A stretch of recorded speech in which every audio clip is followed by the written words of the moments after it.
오늘 말씀은 로마서 13장 1절에서 7절 말씀입니다. 각 사람은 위에 있는 권세들에게 복종하라. 권세는 하나님으로부터 나지 않음이 없나니 모든 권세는 다 하나님께서 정하신 바라. 그러므로 권세를 거스르는 자는 하나님의 명을 거스름이니 거스르는 자들은 심판을 자취하리라. 다스리는 자들은 선한 일에 대하여 두려움이 되지 않고 악한 일에 대하여 되나니 내가 권세를 두려워하지 아니하려느냐. 선을 행하라. 그리하면 그에게 칭찬을 받으리라. 그는 하나님의 사역자가 되어 내게 선을 베푸는 자니라. 그러나 내가 악을 행하거든 두려워하라. 그가 공연히 칼을 가지지 아니하였으니 곧 하나님의 사역자가 되어 악을 행하는 자에게 진노하심을 따라 보응하는 자니라. 그러므로 복종하지 아니할 수 없으니 진노 때문에 할 것이 아니라 양심을 따라 할 것이라. 너희가 조세를 바치는 것도 이로 말미암음이라. 그들이 하나님의 일꾼이 되어 바로 이 일에 항상 힘쓰느니라. 모든 자에게 줄 것을 주되 조세를 받을 자에게 조세를 바치고 관세를 받을 자에게 관세를 바치고 두려워할 자를 두려워하며 존경할 자를 존경하라. 아멘. 오늘 세상 정부와의 관계 이런 제목으로 하나님의 말씀 증거하겠습니다. 그 로마서 12장부터는 신자의 믿음의 실천을 권면하는 그런 내용으로 이루어져 있습니다. 먼저는 신자 개인이 자신의 몸을 하나님이 기뻐하시는 거룩한 산 제물로 드리라. 그랬고 서로 사랑해라. 또 모든 사람에게 선을 도모하고 심지어 원수들도 친히 보복하지 말고 하나님께 맡겨라. 사랑하라는 그런 말씀을 했습니다. 오늘 성경 본문은 신자들은 세상 정부 권세자들에게 어떻게 대해야 하는가 이걸 말씀하고 있어요. 오늘 본문 이후 구절 보면 사랑은 율법을 완성하는 것이라고 그랬고 또 이전 본문도 사랑이 그 주제이니까 오늘 본문도 사실상 사랑이라는 주제로 말씀하고 있는 것입니다. 십계명의 두 번째 돌판 내 이웃을 내 몸같이 사랑하라에 대한 이 실천적 권면이라고 보시면 돼요. 구체적으로는 다섯 번째 계명이 있죠. 내 부모를 공경하라에 대한 이 확장된 해설과 적용이 오늘 본문 말씀입니다. 가정에서 자녀들은 부모를 공경하고 나라에서는 국민들이 이 국민들 안에 우리 신자들이 포함되어 있잖아요. 나라에서는 정부, 지도자, 행정 관료들을 공경하라라고 하는 것입니다. 오늘 본문은 특히 세상 권세에 대해서 말씀하는데요. 세상 권세의 그 권위의 기원과 출처가 어디에 있느냐, 그리고 세상 권세자들이 하는 일이 무엇이냐, 그리고 신자들은 그들에게 세상 권세자들에게 어떤 태도를 가져야 되느냐를 말씀하고 있습니다. 몇 가지 교훈으로 은혜를 나누려고 합니다. 첫 번째, 세상 권세 기원과 출처는 하나님이시라는 것입니다. 세상 권세를 세우신 분은 하나님이십니다. 1절, 2절이 그런 교훈을 하고 있습니다. 같이 읽어보겠습니다. 시작. 각 사람은 위에 있는 권세들에게 복종하라. 권세는 하나님으로부터 나지 않으니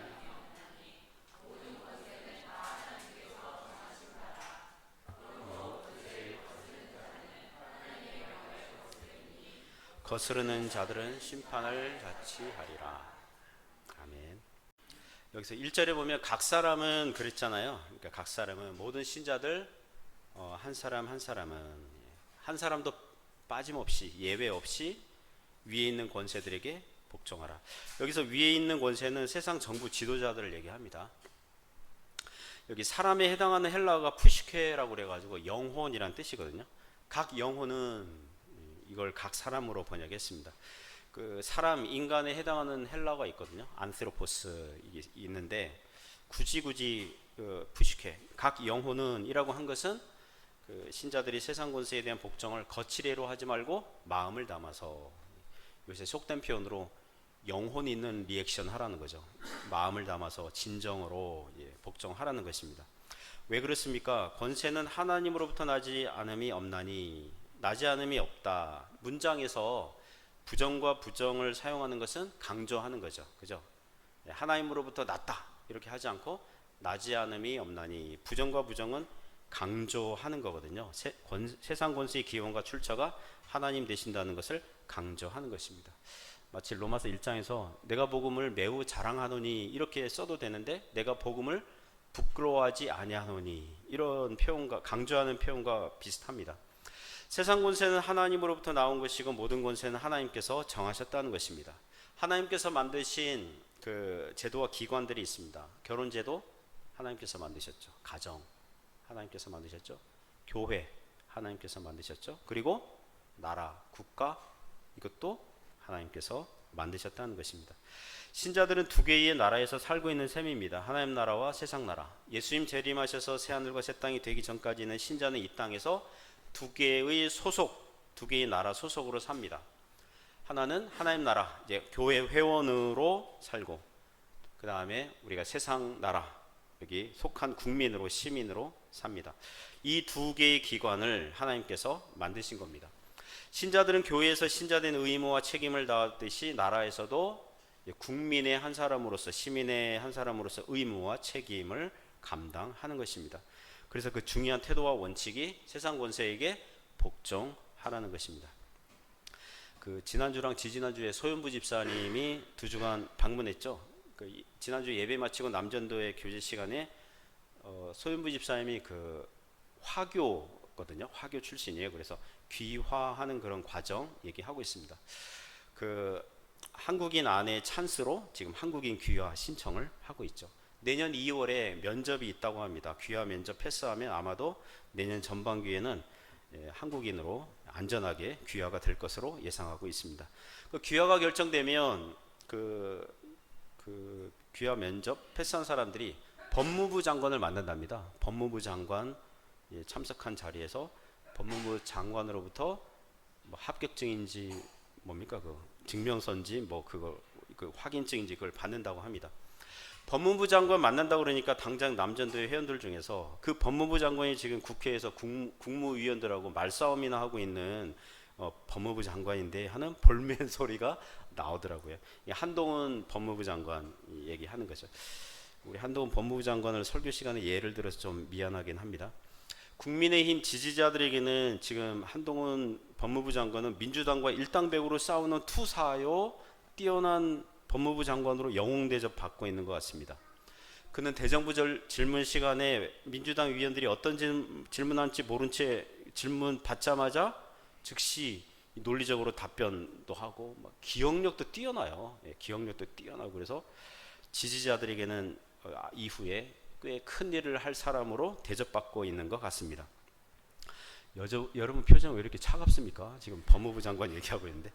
그러나 민주당 지지자들에게는 법무부 장관이 그 국무위원들에게 협조를 구하는 태도가 아니라 뭐 말싸움하려는 것 같고 또 정치 논리로 막 끌어당기는 것 같고, 그래서 어떤 사람은 어떤 민주당 의원은 법무부 장관에게 장관이 왜 이렇게 깐죽대냐 그러더라고요.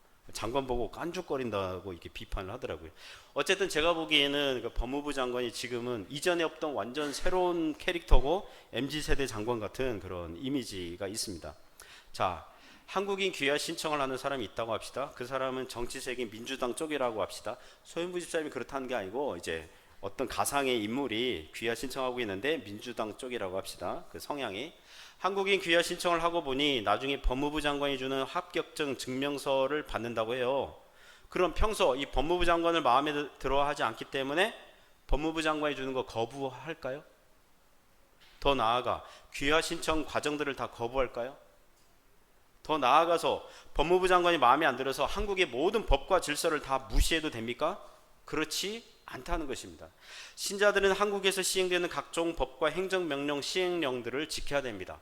그 특정한 장관이 마음에 들든 안 들든 상관없이 그 권세, 법무부 장관이라는 그 권세는 존중하고 따라주어야 한다는 것입니다. 왜 그렇습니까? 하나님께서 각 나라의 법과 질서를 통해서 나라들이 유지되도록 그 권세를 세워주셨다는 것을 인정하기 때문에 그렇다는 것입니다.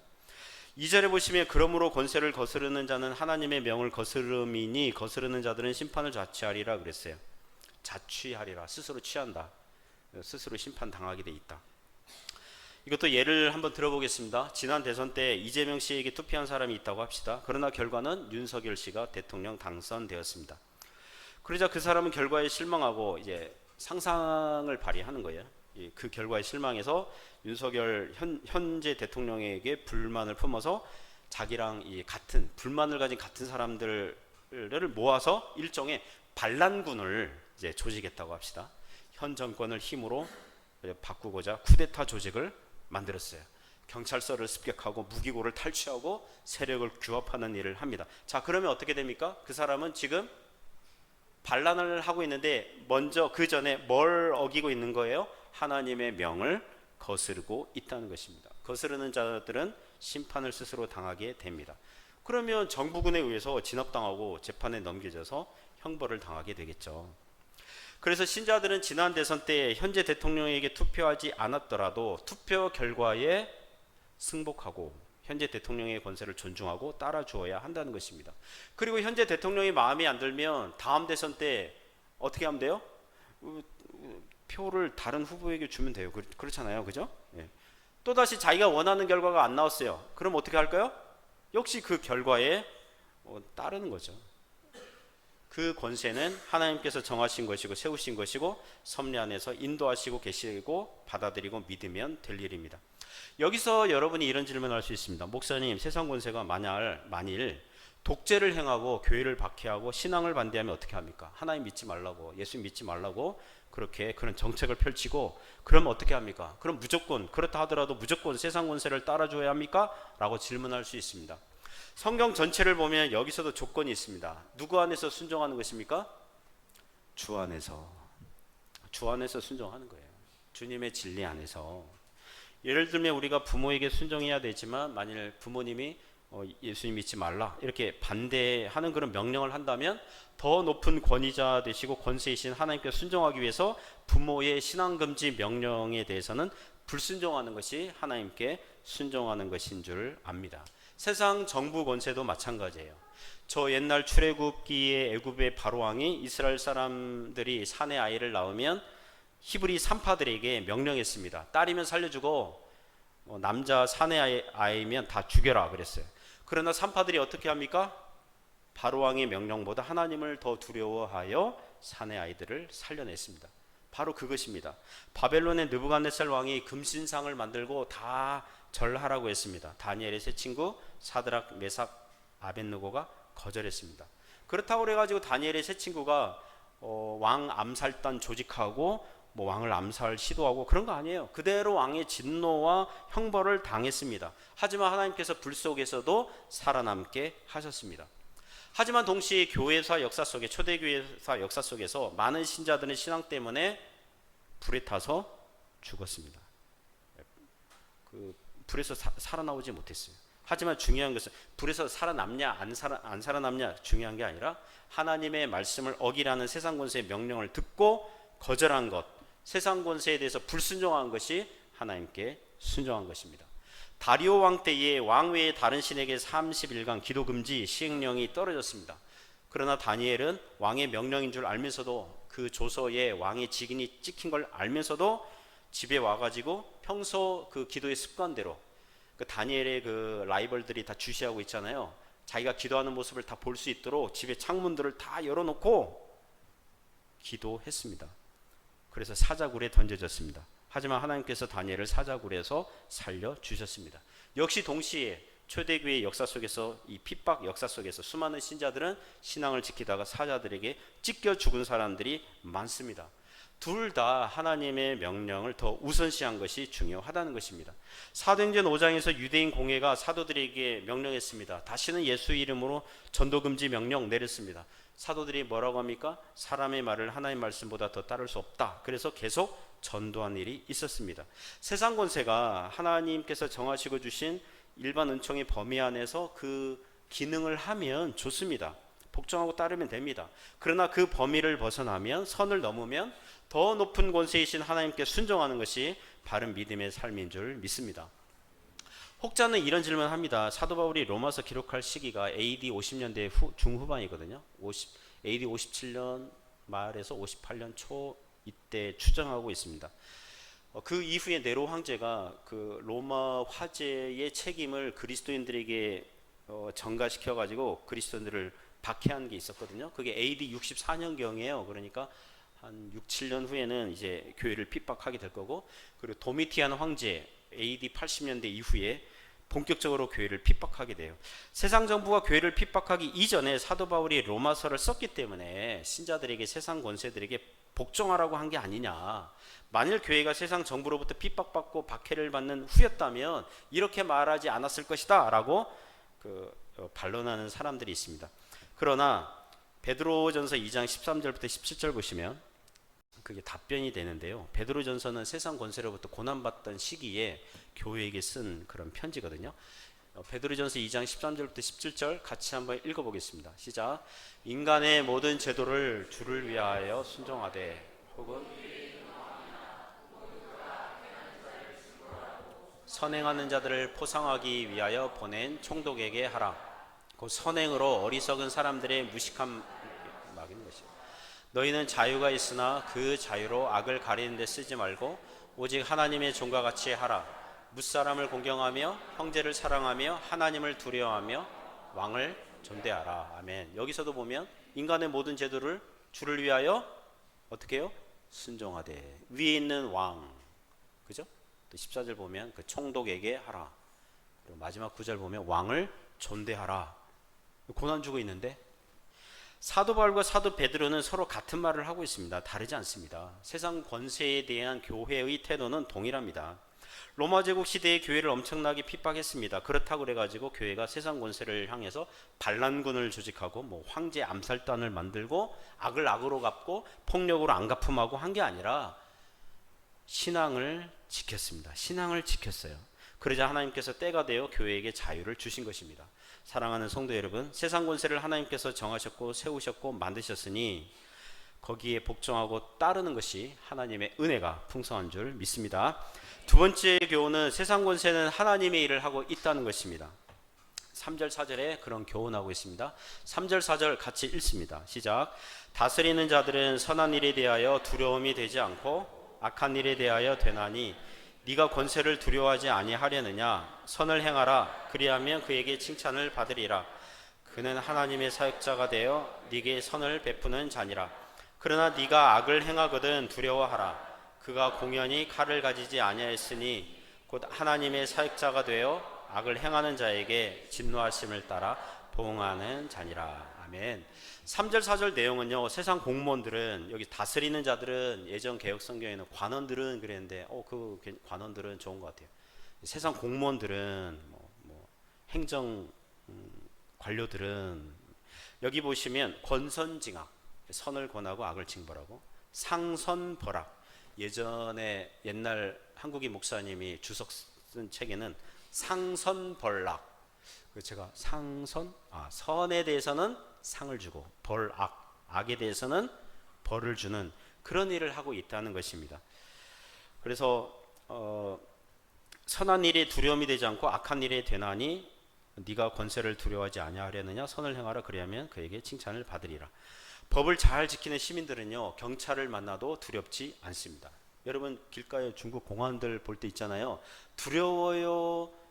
담담해요?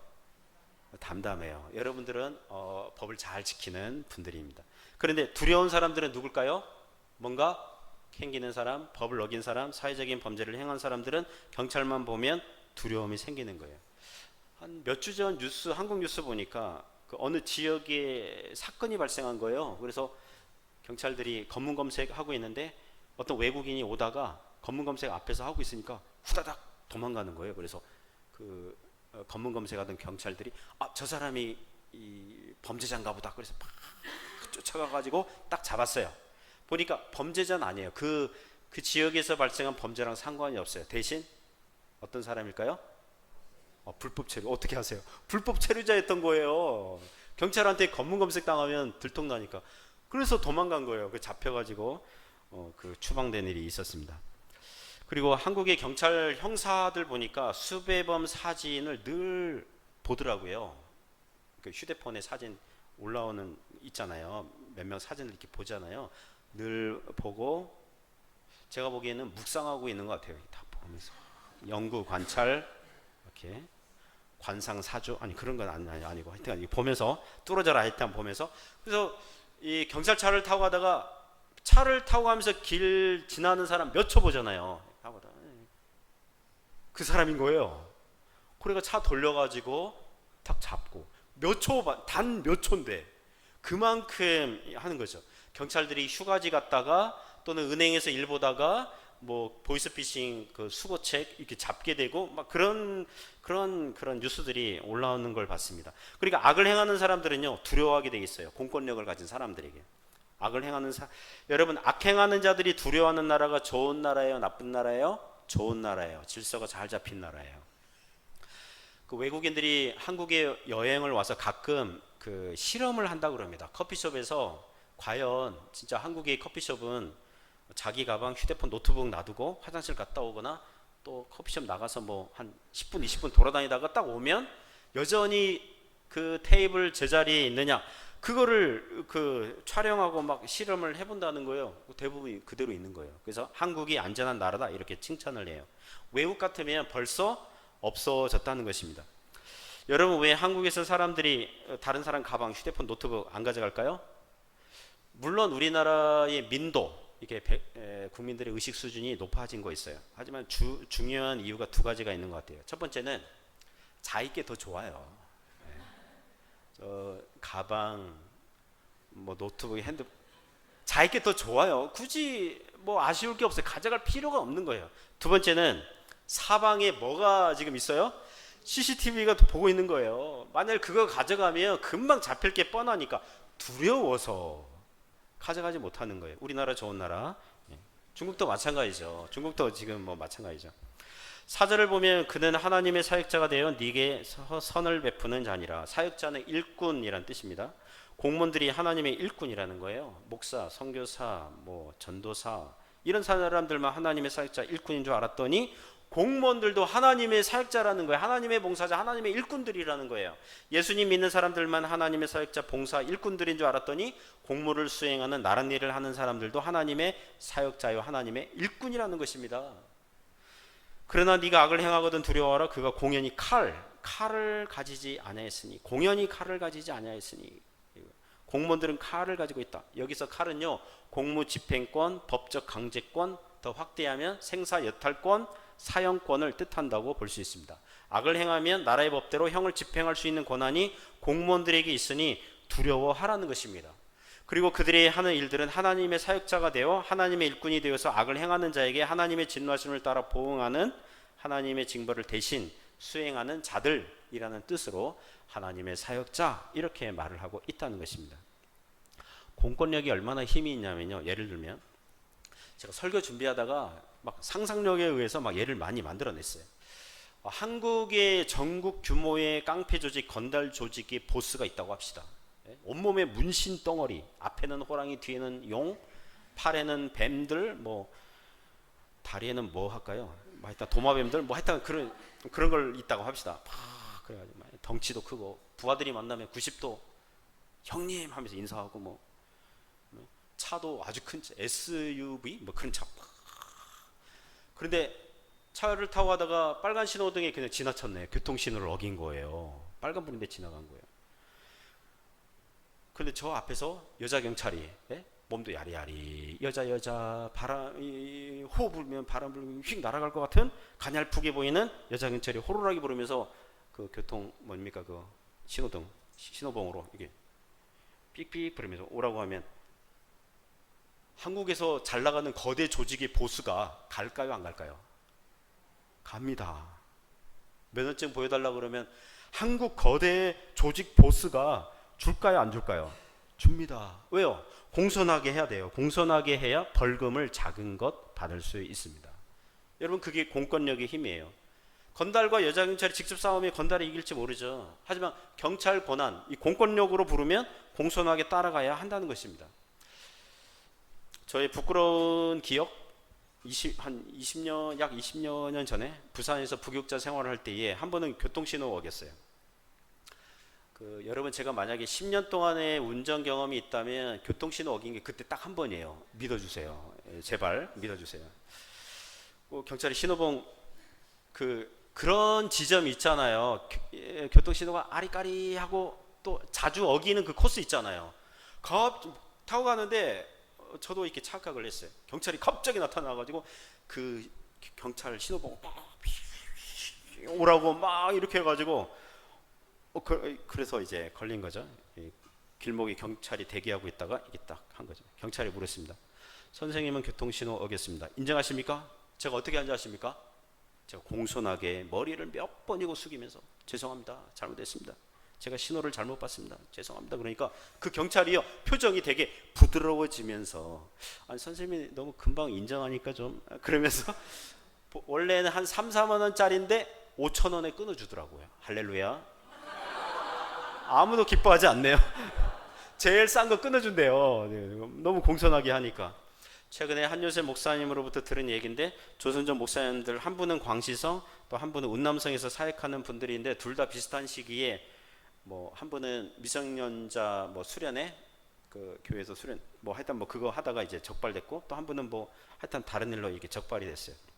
다 교회 목사님들이신데 그 운남성에서 사역하는 목사님은 공안 조사 받을 때 매우 공손하게 조사를 받았대요. 그래서 구류 일주일 받았대요. 죄질이 무거운 데 비해서 형은 작게 나왔다 그런 평가를 하더라고요. 그런데 광시성에서 사역하는 목사님은 공안 조사를 받는데 이건 종교 탄압이다. 왜 미성년자들에게 종교 교육을 못 시키냐. 공안 조사하는데 막 그냥 맞받아 싸우고 막 하여튼 대항하고 막 이래가지고 15일짜리 구류를 받았대요. 3, 4일이면 되는데 15일짜리를 받았대요. 죄질이 가벼운 데 비해 구류 중에서 제일 센 거 받았다 이런 평가를 하더라고요. 신자는요 세상 권세에게 억울한 일을 당하더라도 그 태도는 어떻게 해야 돼요? 공손하고 예의가 있어야 돼요. 공손하고 예의가 있어야 됩니다. 우리가 복음 전하다가 세상 권세로부터 박해를 받고 핍박받을 수 있어요. 선을 행하다가 세상 권세로부터 억울한 일 당할 수 있어요. 그러나 참으면 그게 하나님께 영광이 되고 아름다움이 되고 복이 되는 줄 믿습니다. 사도 바울 선생님이 빌립보에서 복음 전하다가 이 점치는 여종 치료해준 이유로 해서 점치는 여종에게 투자한 그런 주인들이 관공서에 고발을 하잖아요. 그 지역 공무원들이 고발자들의 일방적인 그것만 듣고 바울과 실라에게도 변론할 기회를 줬어야 되는데 안 주거든요. 그래서 매질하고 감옥에 쳐넣어요. 1일짜리 구류에 하루짜리 구류 그거예요. 다음날 그들이 이렇게 풀어주려고 하니까 사도 바울이 얘기하죠.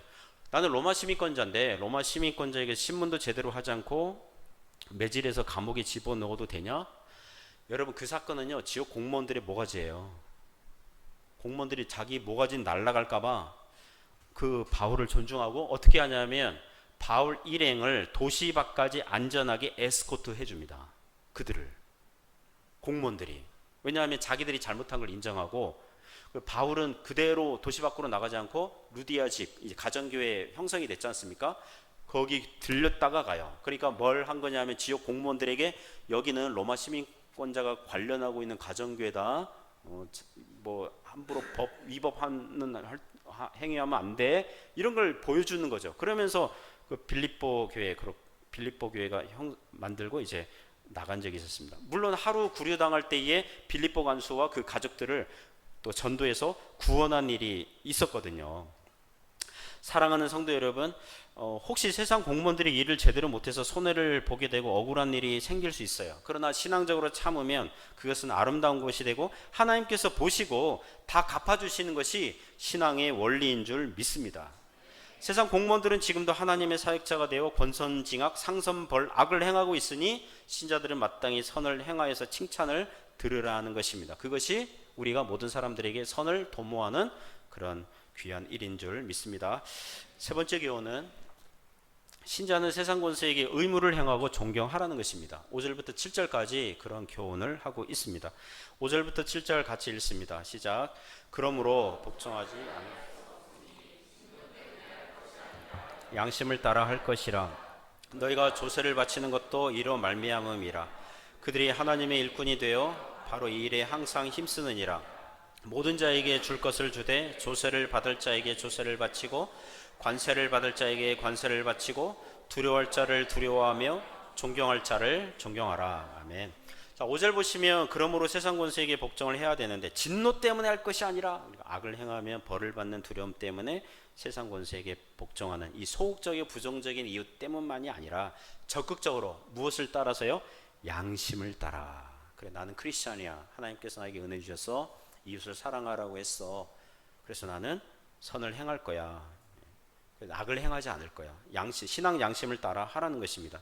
신자들이 하나님 앞에서 죄를 짓지 않고자 할 때도 내가 혹시 범죄하면 하나님께서 벌하실까봐, 나를 벌하실까봐 두려워. 그래서 죄를 짓지 않는 것도 귀한 것이지만 그런 이유만으로는 너무 소극적이고 부정적인 거잖아요. 너무 가난하고 궁핍한 이유가 되니까 나는 구원받은 하나님 백성이야, 거룩하게 살아야 돼, 하나님 은혜를 많이 받았으니까 감사한 마음으로 갚으려고 죄와 싸워야 돼, 이렇게 적극적으로 또 양심을 따라서 그렇게 행하면 은혜가 더 있는 줄 믿습니다. 세상 권세에 대한 태도도 마찬가지예요. 악을 행하면, 범죄하면 감옥에 갈 수 있으니까, 해를 당할 수 있으니까 두려움 때문에 세상 권세에게 복종하는 그런 수준 뛰어넘고 적극적으로 신앙 양심 때문에 내가 하나님 앞에서 거룩하게 사는 신자다, 나는 세상의 빛과 소금으로 착한 행실을 통해서 하나님께 영광을 돌리고 싶어, 그런 태도로 하라는 것입니다. 그래서 조세를 바치고 관세를 바치는 것도 세상 공무원들이 나라를 질서 있게 다스리려면 힘이 필요하고 재정이 필요하고 국민들의 지지와 응원이 필요하니까 세금 바치는 것도 신자가 국민의 한 사람으로서의 의무와 책임, 마땅히 행해야 할 일이라는 것입니다. 한 번은 뉴스에 세금을 내지 않는 고액 체납자들이 있지 않습니까? 고액 체납자들. 그 집을 세무반이 들어가서 집안 곳곳을 뒤져서 금, 은, 보석, 폐물들, 또 현금 뭉치들을 찾아내서 압수하는 그런 과정들이 한 번은 몇 번 TV에 나오잖아요. 이게 본 적이 있습니다. 세금 내라 그랬는데 오랫동안 안 내고 피하고 다녀서 세무반이 경찰을 동원해서 이제 강제권 그 집문을 따고 집안에 사람이 있는데 열어주지 않는 거예요. 그래서 열쇠공 해서 하여튼 집을 따서 이제 들어가서 이제 집안 곳곳에 돈이 될 만한 거 그걸 강제 압수하는 과정이 텔레비전에 이렇게 한 번 나오는 거예요. 제가 어느 한 장면을 봤는데 앞불사. 그 집은 한국 기독교 교계에서 잘 알려진 장로님 집인 거예요. 그 부인은 권사님이고 그 부인은 어느 모 신학교 총장까지 하신 분이에요. 그 집안이 대기업 회장 출신 집안이거든요. 여러분 제가 말하면 여러분 다 아는 집안이에요. 제가 입을 열면 많은 사람 다치기 때문에 입을 열지는 않겠어요. 그분들은 억울하다는 거예요. 나라가 과하게 세금을 때렸다는 것입니다. 그래서 안 냈다는 거예요. 그런데 집안에서 감 나가는 보석들, 현금 뭉치들이 막 다발로 막 발견되는 거예요. 막 침대 밑에 뭐 여기 그 있잖아요. 막 이렇게 숨겨 놓는 거 있잖아요. 장롱 괜찮은데 어디 뭐 이렇게 또 다른 공간이 있어요. 그걸 또 하면 또 막 그런 거 있잖아요. 세무사들 대단해요. 뭐 그런 걸 다 하는 거예요. 그 제가 보면서 너무 좀 부끄럽더라고요. 오늘 말씀을 정면으로 어기는 행위죠. 7절 말미에 보면 두려워할 자를 두려워하며 존경할 자를 존경하라. 그게 무슨 뜻이겠습니까? 신자들은 그냥 세금만 내고 땡이 아니라 세금도 내지만 그들이 하나님의 사역자가 되어 일을 하는 것에 대해 존경도 주라는 거예요. 존경도 주라는 것입니다. 우리나라 역대 대통령들이 있습니다. 이승만 대통령은 대통령직 끝나고 하와이로 망명 갔죠. 좋게 말해서 망명 이제 도망간 거잖아요. 우리나라에 살지도 못했어요. 박정희 대통령은 부하에게 암살당했어요. 전두환 대통령은 대통령 끝나고 감옥 갔다 왔어요. 노태우 대통령도 감옥 갔다 왔어요. 김영삼 대통령 시대는 IMF 만났어요. 김대중 대통령은 무사히 마쳤어요. 물론 김영삼, 김대중 대통령은 대통령 되기 전에 감옥 다녀온 내력이 있어요. 노무현 대통령은 끝나고 자살로 생을 마감했어요. 이명박 대통령도 끝나고 감옥 다녀왔어요. 박근혜 대통령은 그 대통령 기간 중에 탄핵당했고 감옥 다녀왔어요. 문재인 대통령은 무사히 마쳤어요. 제가 무사히라는 말은 감옥도 안 갔고 그죠? 그래도 안전하게 잘 마쳤다는 거죠. 지금 윤석열 대통령은 지지자 30%대로 가장 인기 없는 하여튼 그런 지지자 그런 걸로 지금 수행하고 있습니다. 자, 여러분 어떻습니까? 우리나라에서 가장 어려운 직업 얘기하면 대통령이라고 할 수 있어요. 우리나라 대통령 하는 일 쉽지 않아요. 독이 든 성배와 같아 보이기도 해요. 권력이 최정점에 있는데 그 일을 감당하는 것은 매우 위험을 동반한 일입니다. 잘못하면 나라 떠날 수도 있고요. 감옥 갈 수도 있고요. 암살당할 수도 있고 자살로 끝날 수도 있어요. 그러니까 그런 직들을 합리적이고 상식적이고 건전하게 잘 수행하는 것만으로도 감사한 일이죠. 그러므로 신자들은 어떻게 해야 됩니까? 위정자들을 위해서 기도해야 될 줄 믿습니다. 그들이 하나님의 사역자로서 그 일들을 잘 수행할 수 있도록이요. 혹시 윤석열 대통령 지지하는 분들은 열심히 기도하시고, 반대하는 분들은요, 기분 나쁘지만 열심히 기도하셔야 돼요. 그래야 됩니다. 디모데전서 2장 1절 2절을 같이 읽어보겠습니다. 시작. 그러므로 내가 첫째로 권하노니 모든 사람을 위하여 간구와 기도와 도구와 감사를 하되 임금들과 높은 지위에 있는 모든 사람을 위하여 하라. 이는 우리가 모든 경건과 단정함으로 고요하고 평안한 생활을 하려 함이라. 아멘. 왜 임금들, 높은 지위에 있는 사람들 위해서 기도해야 됩니까? 그들이 그 일을 잘 수행해야 우리가 교회가 모든 경건과 하나님 믿는 일, 신앙생활, 단정함으로 고요하고 평안한 생활.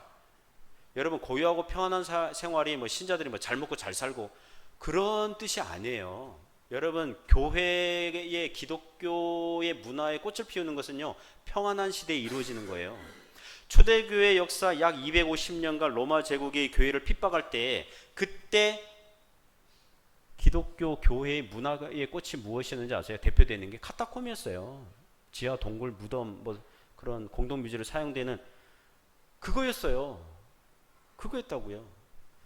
평안한 시기에 나라가 제대로 작동이 되는, 질서가 유지되는 그런 시대에 있을 때 교회가 복음을 전하고 좋은 성경 교사들이 나오고 복음 전도가 되고 교회가 신앙생활을 안전하고 평안하게 할 수 있고 다른 사람들에게 전도를 안전하게 할 수 있고, 그런 시대가 기독교 문화에 꽃을 피우는 거예요. 그런 은혜가 있어요. 어떤 사람은 이럴 수 있어요. 목사님, 고요하고 평안한 시대에 교회가 타락하지 않습니까? 물론 타락을 긴장하면서 영적으로 깨어 있으면서, 그래도 공직에 있는 사람들이 질서 있게 제대로 수행을 해야 우리의 신앙이 자랄 수 있다는 것입니다. 핍박의 시대에는요, 전쟁통에는요, 생존만 하는 것도 급급해요. 그러나 평안의 시기에 성경 공부도 하고 좋잖아요. 여러분, 오늘 교회당에 오셔서 예배 드리잖아요. 우리나라 1960년대, 70년대, 80년대에도 그랬을 거예요. 마루였잖아요. 신발장에 신발 벗어놓고 와서 그 방석 깔고 예배 드렸잖아요. 그 예배 끝나고 딱 가려고 신발 찾아보면 있어요, 없어요?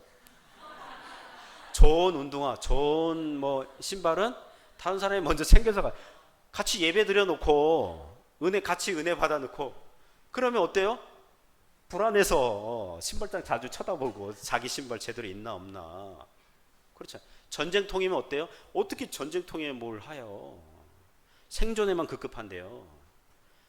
그래서 나라가 평안하고 질서 있게 가야 됩니다. 여러분, 대한민국을 위해서 기도하시기 바랍니다. 나라가 제대로 작동이 되고 역사가 되도록. 지금 K-팝 뭐 이런 거, 제가 중국 사람이 해외 여행 다니면서 그 브이로그 하잖아요. 거기다 하우칸 스핑 뭐 이런 거 보면은 브이로그, 중국 사람이 어디 아시아든 유럽이든 이렇게 여행 다니지 않습니까? 그러면 잘생기고 예쁜 중국 사람에게는 사람들이 뭐라고 문제 아세요? 당신은 한국 사람입니까? 그런데요. Are you Korean? 한국 사람은요, 잘생기고 이쁘고 이게 다 퍼졌어요. 그 중국 사람 기분 나빠가지고 I'm Chinese 뭐 이러는데, 잘생기고 이쁘면 K-팝, K-드라마 이게 전 세계를 지금 휩쓸고 있어요. 이것은요, 하나님의 일반 은총 안에서 이 놀라운 역사예요. 놀라운 역사입니다. 한국 사람들이 먹어줘요. 아니, 먹어준다? 좀 이상하네. 복음 전도하기 얼마나 좋습니까? 그걸 따라서 그렇게 돼야 되는 거죠. 나라가 질서가 잡히면 평안한 기초, 배경이 되는 것입니다. 사랑하는 성도 여러분, 우리의 나라의 지도자들과 공무원들이 그 맡은 일을 잘 수행하여서, 그래서 그 기초와 배경 위에 교회가 아름답게 세워지는 은혜가 있기를 주님의 이름으로 축원합니다.